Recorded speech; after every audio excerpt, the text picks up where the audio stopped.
Hello, welcome to Ennara Reacts. Today, for Friday Funnies, I'm watching another one from Sarah Millican.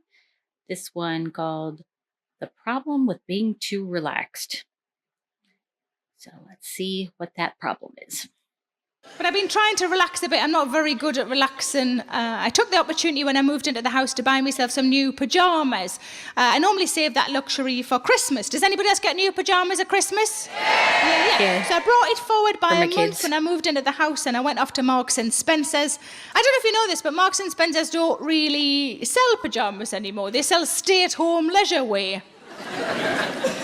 So I looked at them on the hanger and I thought they looked like pyjamas. So I bought them anyway, I took them home, I put them on straight away, and I thought they feel like pyjamas. And I thought this is just Marks and Spencer's being overly fancy with the naming of things, that's all it is. And I thought, what would be the difference between pyjamas and something called stay-at-home leisure wear anyway?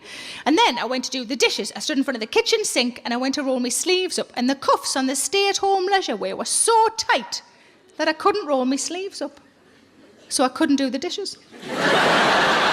And I like to think that was Marks and Spencer's going, hey, you, sit yourself down. Really?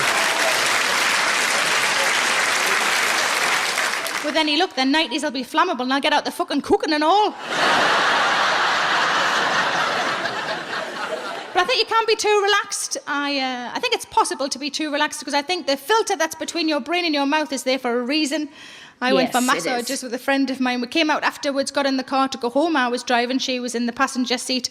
We were both so floppy and relaxed after the massages that neither of us spoke for ages. It was really comfortable, a proper comfortable silence, if you like. I was just concentrating on the driving. She was watching the scenery go by out of the window. It was lovely. 20 minutes we were like that, 20 minutes of complete silence. She chose to break the 20-minute silence with this sentence. I tell you who else is a bad driver. What? Are you saying she's a bad driver too? Where'd that come from? The third thing I decided to do, I decided to learn to cook. I've lived off ready meals and toast for far too long, and I thought I've got a nice kitchen now, maybe I should learn to cook.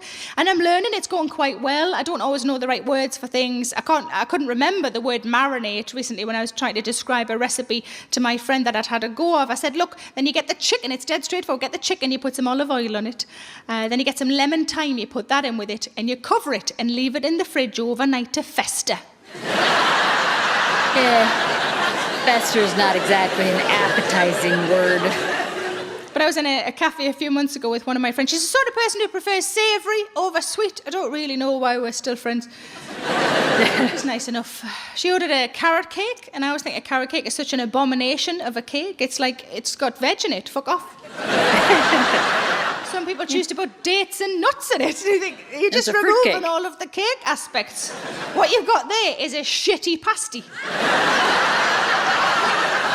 So she ordered a carrot cake, I ordered a slice of strawberry cheesecake. On top of her carrot cake was some icing and then a slither of something orange-coloured for decoration, I suppose. And I said to her, is that a bit of carrot? Fair assumption of being carrot cake.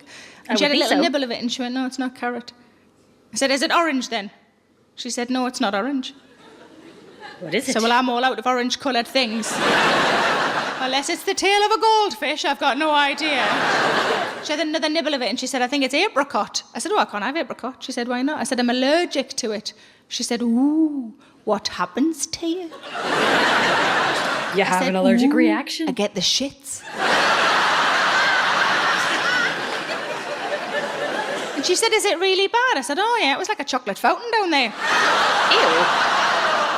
And she said, was that just off one? I said, no, I had a bag of them. Oh.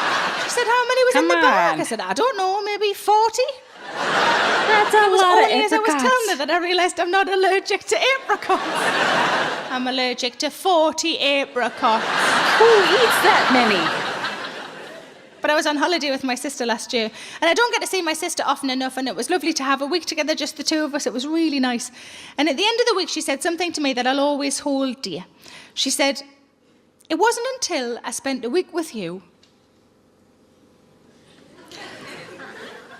that I realised how many meals you can have in a day. What does that mean? Is she a hobbit? Because she had 11 Z's, mistakenly thought second that you lunch. had breakfast and lunch, or you had brunch. No. Breakfast, brunch, 11's is lunch. Habit. Afternoon tea, proper tea, dinner, supper. 11's is. And then a midnight snack that can last anything up to 8 hours. And a Milky Way whenever the fuck you like. That works. Thanks for watching. There you go. On being too relaxed, apparently. If you have any recommendations for other videos or anything to watch, drop it in the comments. And thanks for watching. Remember to hit like and subscribe.